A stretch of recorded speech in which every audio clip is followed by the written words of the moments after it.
The stigma of obesity is real and hurtful, but what are the facts? Dr. Erik DeAngelis and Dr. Eleisha Flanagan, both general and bariatric surgeons at Charles Regional Medical Center, will discuss obesity and why there are still misconceptions and prejudice toward people who live with it. Welcome to the Live Greater podcast series, Information for a Healthier You, from the University of Maryland Medical System. I'm your host, Maggie McKay. Thank you both for being here today. Thank you for having us. Thanks for having us. Absolutely. Dr. Flanagan, what are the biggest misconceptions about obesity that still persist today? The biggest misconception about obesity is that it's just a personal failure, or that all you have to do is eat less, move more, and you'll lose weight. In reality, obesity is a complex disease, just like high blood pressure or diabetes. And losing weight is a process that does require diet and exercise, but oftentimes also needs to be treated with medication or surgery. And Dr. DeAngelis, how much do genetics, hormones, and metabolism influence weight compared to, say, diet and exercise? Well, diet and exercise are important components of a healthy lifestyle, but weight loss for people with obesity often requires additional treatment. Our bodies are adapted by our genes and our hormones to gain and retain weight because in the past, humans were not always able to have a guaranteed meal. We were hunters, farmers, and we didn't have a secure source of food. So our bodies defend us against weight loss so that we can survive in times of famine. Now, with grocery stores readily available, experiencing a famine is unlikely, but our bodies are still adapted to that kind of environment. And so losing weight becomes more difficult, because we're working against biology in a way. Dr. Flanagan, you mentioned it about how people still view obesity as a personal failure rather than a medical condition. Why do you think that is?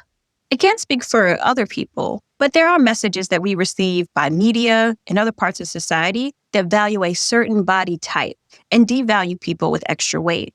It is important to recognize that weight loss is a difficult and complicated process. It's not as simple as eating less and moving more. There are treatment options available to help with weight loss, but ultimately the focus of losing weight should be to improve your health, not to look a certain way or please other people. Exactly. Dr. DeAngelis, how does weight stigma affect the way people receive healthcare and treatment options?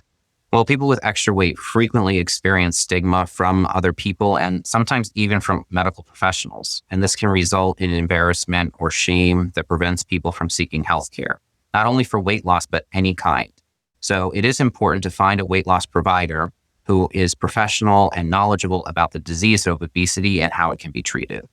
Dr. Flanagan, what role do social and economic factors play in obesity rates and access to treatment? Social and economic factors play a very large role in obesity, as well as access to treatment. Eating healthy foods can be more expensive. Fresh foods can be harder to find, especially in neighborhoods with less money, and those places may have less outdoor space for exercise. Insurance barriers can also make access to medications or surgery quite a challenge. These all contribute to making weight loss a challenge for many people. Reaching out to a provider to try to overcome some of these hurdles is the first step. Dr. DeAngelis, how do bariatric surgery and medical weight loss options challenge the outdated idea of just eat less and move more, like you mentioned earlier? So both medical weight loss and weight loss surgery have been shown in research to alter hormones and signals that control hunger and aid people in their weight loss journey. Lifestyle factors like diet and exercise are still important for success in the long run, but people who combine these treatments with medication or surgery lose a lot more weight and are more likely to keep it off in the long run. Dr. Flanagan, this is a tough one, but what do you think can be done to reduce weight bias in healthcare and just everyday life? I think the first thing is that we need to accept people in different shapes and different sizes. There's no one ideal or right way to be. The focus for weight loss should be to improve your health and feel better in your body, not to look a certain way or measure up to some ideal that was created by other people. It's also important to recognize that obesity is a complex disease. Over 90% of people diagnosed with diabetes receive treatment for diabetes, but only a few percentage points of people with obesity receive treatment for it. Overcoming the stigma and recognizing obesity as a disease that can be treated is a key to helping people lose weight and lead healthier lives. Dr. DeAngelis, what advice do you have for people who feel judged or ashamed about their weight and are hesitant to seek help? While feelings of shame, embarrassment, or judgment can be very normal, but are often imposed on us by other people that do not have our best interests at heart. There are weight loss professionals out there that want to help you to lose weight and improve your health, and you should never feel ashamed to ask for help, and you should never be embarrassed for wanting to improve your health. Thank you both so much for sharing your expertise on a topic that affects so many people, and it's so important. We really appreciate your time. Thank you for having us. Absolutely. Thanks. Again, that's Dr. Erik DeAngelis and Dr. Eleisha Flanagan. Find more shows like this one at umms.org/podcast and on YouTube. Thank you for listening to Live Greater, a health and wellness podcast brought to you by the University of Maryland Medical System.